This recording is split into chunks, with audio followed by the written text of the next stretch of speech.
তেহেরি খেতে পছন্দ করে না এরকম কোনো বাঙালি নেই। আর আমার হাতে আছে বাঙালিদের মনের ভিতরে ঢুকে থাকা একটা খাবার, সেটা হলো কি তেহেরি।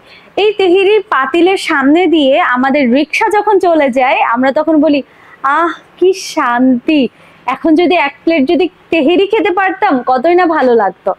আর এই তেহেরি নিয়ে আপনাদের জন্য ওয়েট করছে আমাদের দক্ষিণা কিচেন। আমাদের দক্ষিণা কিচেনের এই তেহেরির প্রাইস পড়ছে মাত্র 230 টাকা। আর এই 230 টাকায় পেয়ে যাচ্ছেন বিশাল বিশাল সাইজের না, ছোট ছোট সাইজের প্রচুর পরিমাণে বিফ, আর তার সঙ্গে থাকছে রাইস। আর ভাই, এটা থেকে যে কি পরিমাণে একটা স্মেল আসছে, আপনি যখন খাবেন আপনার কাছে পুরো অমৃত লাগবে। আর এই 230 টাকার তেহেরি ট্রাই না করে এখনো কি বাসায় বসে থাকবেন? একদমই না, বাসা থেকে বের হন আর চলে আসেন আমাদের দক্ষিণা কিচেনের এই তেহেরি খাওয়ার জন্য। সো আজকের ভিডিও এই পর্যন্ত, কি আল্লাহ হাফেজ।